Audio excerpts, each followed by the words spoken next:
A new diplomat on the African stage. Captain Traore's recent moves. Captain Ibrahim Traoré of Burkina Faso has recently become a more visible figure. He is stepping onto the wider African diplomatic scene. His actions are drawing attention from many observers across the continent. This includes his attendance at significant regional gatherings. Many are keen to understand the direction he is taking his nation. His diplomatic engagements are watched closely. They offer clues about his foreign policy objectives. One notable recent appearance was in early 2025. Captain Traore traveled to Ghana for a presidential inauguration. He was present for the swearing-in of President John Mahama. This was a significant event, attended by many African leaders. His presence there was more than just a courtesy. It signaled a willingness to engage with regional partners. This happened even amidst complex regional dynamics. Many people noted his attendance with considerable interest. It was a move that sparked much discussion and analysis. Relations between Burkina Faso and some of its neighbors have been strained. The Sahel region faces many challenges, including security threats. Therefore, any diplomatic outreach is seen as potentially significant. Traore's decision to attend the inauguration in Accra was a deliberate one. His interactions with other heads of state are particularly noteworthy. The possibility of Captain Ibrahim Traore visiting Botswana has emerged. This is a topic of considerable speculation and interest. An invitation, reportedly from Botswana's President Duma Boko, would be a noteworthy development. Botswana is a country located far from the Sahel's immediate sphere. It represents a different geopolitical context entirely. Such a visit would therefore carry substantial symbolic weight. It would signal a broadening of Burkina Faso's diplomatic horizons. Many are wondering what this could mean. If an invitation has indeed been extended, it raises many questions. What are the motivations behind such a gesture from Botswana? President Duma Boko has been working to reshape Botswana's foreign policy. He aims for greater engagement with the African continent. Inviting a leader like Captain Traore could be part of this strategy. It might be an attempt to foster dialogue. Perhaps it is about understanding different perspectives from various regions of Africa. For Captain Traore, a visit to Botswana would be a significant step. It would be his first major engagement in southern Africa. This region has its own distinct political and economic dynamics. Such a trip would offer an opportunity for Burkina Faso. It could build new partnerships beyond its immediate neighbors. The international community would watch such a visit very closely. Captain Ibrahim Traore operates in a high-stakes security environment. This is a crucial factor in all his movements, both domestic and international. The Sahel region, where Burkina Faso is located, is grappling with a severe insurgency. Militant jihadist groups pose a constant threat to stability. This reality undoubtedly shapes Captain Traore's approach to personal security. His safety is a paramount concern for his administration. Every decision he makes must take this into account. His appearance at President Duma Boko inauguration in Botswana provided a visible example. Captain Traore was seen openly carrying a holstered pistol. This was an unusual sight at such a high-profile diplomatic event. It immediately sparked considerable comment and debate across various media platforms. Some observers viewed it as a breach of typical security protocols. Others saw it as a sign of deep-seated distrust. The host nation usually provides security for visiting dignitaries. His actions suggested a different approach. Security analysts offered various interpretations of this public display of arms. Some suggested it might reflect the intense security pressures he faces daily. Regardless of the specific reasons, it highlighted his acute awareness of threats. Burkina Faso, under Captain Ibrahim Traore's leadership, has actively pursued new alliances. This is a significant shift in its regional engagements. A key development has been the formation of the Alliance of Sahel States. This bloc brings together Burkina Faso, Mali, and Niger. These three nations have chosen to chart a course independent of ECOWAS. ECOWAS is the economic community of West African states. This decision marks a notable realignment in West African geopolitics. The creation of this new alliance stems from shared grievances. The leaders of these three Sahelian countries felt that ECOWAS was not adequately addressing their concerns. They have also accused the larger regional body of external interference. The Alliance of Sahel States, therefore, represents an attempt to find collective security. They aim to find solutions tailored to their specific challenges. This includes tackling the widespread militant insurgency. It also involves asserting their sovereignty more forcefully. This strategic pivot has implications for regional stability and diplomacy.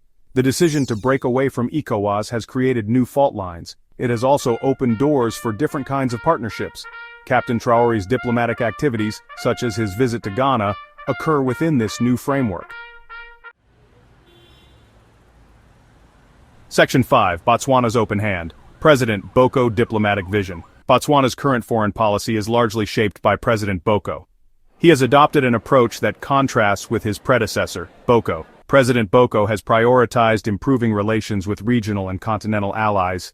He is keen for Botswana to play a more active role in African affairs. This includes participating more fully in bodies like the African Union.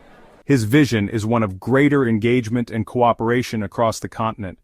Under President Boko has emphasized multilateralism.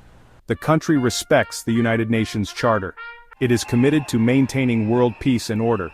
This outward-looking stance is a hallmark of his presidency. Unlike Masisi, who sometimes distance Botswana from certain African forums, Boko participates. He attends AU heads of state summits regularly. He is also focused on building global relations for Botswana's benefit. This diplomatic drive is quite evident. A key aspect of Boko foreign policy is economic development. Botswana aims to grow its economy by adding value to its services and goods. Maintaining friendly relations with neighboring countries is crucial for this. Section 6. Southern Comforts, Navigating a Different Diplomatic Landscape. A potential visit by Captain Traore to Botswana would mean entering a different diplomatic sphere. Southern Africa has its own unique set of political, economic, and security dynamics. These are quite distinct from those prevailing in the Sahel region. Botswana, under the leadership of President Duma Boko, is known for its stable democracy and prudent economic management, offering a contrasting environment. For Captain Traore, this could present both opportunities and challenges. He would be navigating unfamiliar territory, diplomatically speaking. The Southern African Development Community, or SADC, is the primary regional bloc in this area. Botswana is an influential member of SADC. The region has generally enjoyed greater stability compared to West Africa in recent years. However, it is not without its own complexities. Issues such as economic inequality, governance, and regional security cooperation are always on the agenda. A visit from a Sahelian leader could spark interesting discussions. It could lead to an exchange of perspectives on continental challenges. One key difference is the nature of the security threats. While the Sahel battles widespread insurgency, Southern Africa faces different security concerns. This difference in immediate security priorities could shape the dialogue. Section 7. Journeys and Hurdles. Past Precedents in African Diplomacy.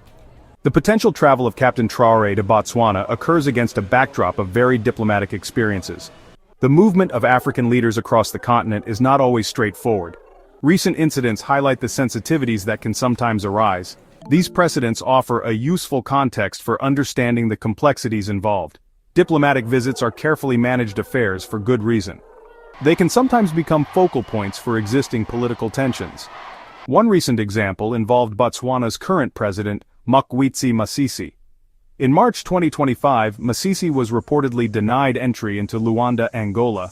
He had been invited to attend an event hosted by Angola's main opposition party. This incident, where other African opposition figures were also turned away, underscored political sensitivities. No official explanation was provided for the denial. However, it served as a reminder that entry for prominent political figures is not always guaranteed. Such events can cause diplomatic ripples. This Angolan incident is relevant, though different in nature. It shows that sovereign nations exercise their right to control entry. While Captain Traore would be an invited head of state, political climates can be unpredictable. Section 8. To go or not to go. Weighing the possibilities for Traore. The decision for Captain Ibrahim Traore to accept a potential invitation to Botswana involves careful consideration. Several factors would likely influence his choice. On one hand, such a visit offers significant advantages. It would represent a valuable opportunity for Burkina Faso. He could diversify its diplomatic partnerships beyond the immediate Sahel region. It would also allow him to present his country's perspective to a different African audience. This could garner understanding or even support. Moreover, engaging with a stable and respected nation like Botswana could enhance his international standing. It might project an image of a leader open to dialogue. It could show him as someone willing to engage beyond his immediate allies. For a leader facing immense internal pressures, this could be beneficial. It could demonstrate a capacity for statesmanship on a broader continental stage. President Boko's welcoming approach could also make the prospect more attractive. A friendly reception is always preferred. However, there are also potential challenges or reasons for hesitation. Captain Traore's primary focus remains the critical security situation in Burkina Faso. Section 9. Beyond the handshake, the potential significance of a visit. If Captain Ibrahim Traore were to visit Botswana, the implications could extend far beyond the immediate event. Such a visit would be more than just a diplomatic courtesy. It could signal evolving dynamics in inter-African relations. It would highlight a willingness to bridge geographical and political divides. The Sahel and Southern Africa are distinct regions. Dialogue between their leaders could foster greater understanding of shared continental challenges. This could lead to more coordinated African responses. For Burkina Faso, a successful visit could open new avenues. These could be for economic cooperation, security partnerships, or simply for sharing experiences. Botswana's own journey of development and democratic consolidation offers valuable lessons. While the contexts are different, there might be principles applicable to Burkina Faso's situation. Captain Traore could gain fresh perspectives. He might find new ideas for tackling the complex issues his nation faces. This could be a very positive outcome. For Botswana, hosting Captain Traore would align with President Mokgweetsi Masisi's foreign policy. It would underscore Botswana's commitment to Pan-African engagement. It would also position Botswana as a facilitator of dialogue.